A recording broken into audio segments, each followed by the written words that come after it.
नमस्कार। मैं doctor BL Bhatt पुनः मेरे YouTube चैनल स्वास्थ्य सूत्र में आपका स्वागत और अभिनंदन करता हूं। पहले मैंने आपको IMNCI यानी कि नवजात शिशु एवं बाल्यकाल की बीमारियों का एकीकृत प्रबंधन के बारे में आपको जानकारी दी थी, जिसमें मुख्यतया निमोनिया, डायरिया, बुखार, टीकाकरण घटक इसमें सम्मिलित होते हैं। आज मैं आपको श्वसन क्रिया यानी कि निमोनिया के बारे में जानकारी दूंगा। इसका वर्गीकरण कैसे करें, लक्षण क्या लक्षण होते हैं, उसको पहचान के वर्गीकरण करके उसका समय रहते इलाज करा सकें और बच्चों को स्वस्थ रख सकें। तो इसके वर्गीकरण में सबसे पहले 3 तरह से इसका वर्गीकरण होता है।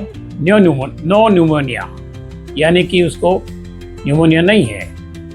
इसमें लक्षण में क्या होगा, हल्का उसका नाक बहेगा और श्वसन क्रिया उसकी नॉर्मल होगी,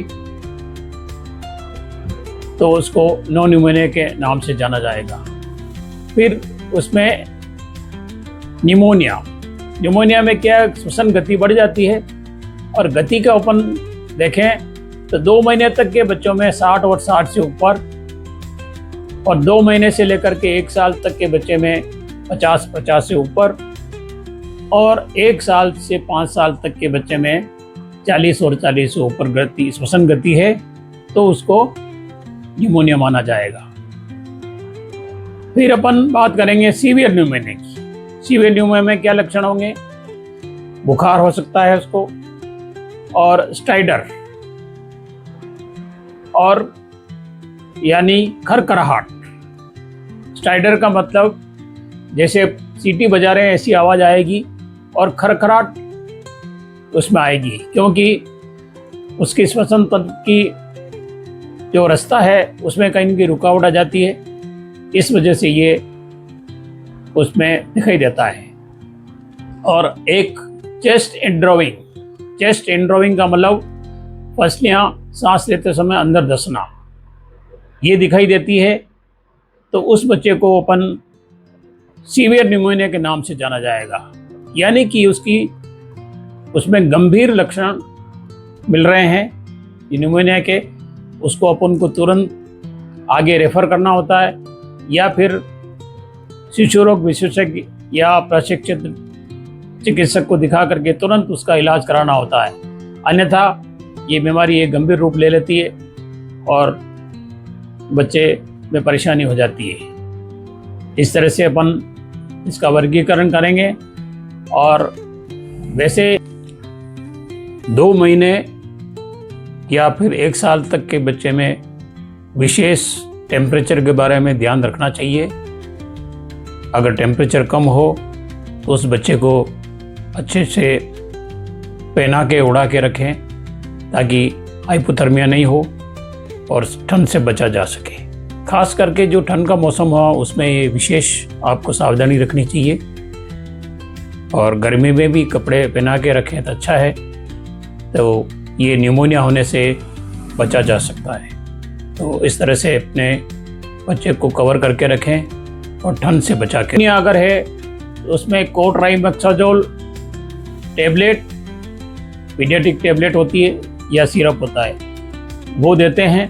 लेकिन अच्छा होगा कि अपन नहीं दे करके शिशु रोग विशेषज्ञ या चिकित्सक को दिखा करके उसकी सलाह के बाद उसकी आवश्यकता अनुसार उसका इलाज करावें, और समय पे उसका गंभीर निमोनिया होने से बचा जा सके, इस तरह से, ताकि उस बच्चों में गंभीर रूप नहीं ले।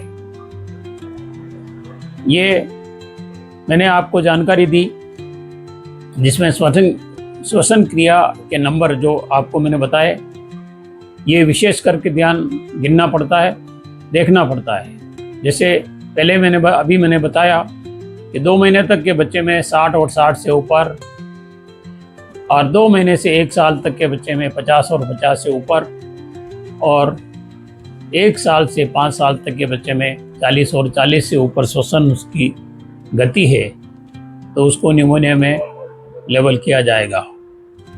और सीवियर निमोनिया में बुखार भी हो सकता है, तो बुखार के लिए अच्छा हो, वैसे भी मेरी सलाह है कि 5 साल तक के बच्चे हैं तो अपने घर पे डॉक्टर की सलाह लेते हुए पैरासीटामोल ड्रॉप या सिरप घर पे ज़रूर रखना चाहिए, ताकि एक बार आप उसको बुखार आ रहा है तो जो डॉक्टर ने पहले आपको बता रखा हो उसकी डोज दे करके बुखार को कंट्रोल किया जा सके।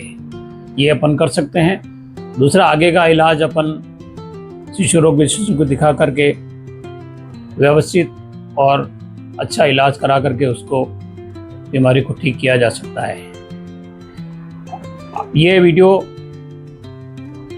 मेरा आपको कैसे लगा, मैंने ये जानकारी दी बच्चों में न्यूमोनिया के बारे में कैसे रोकथाम और लक्षण पहचानेंगे, अच्छा लगा हो तो लाइक करें, सब्सक्राइब करें और शेयर करें।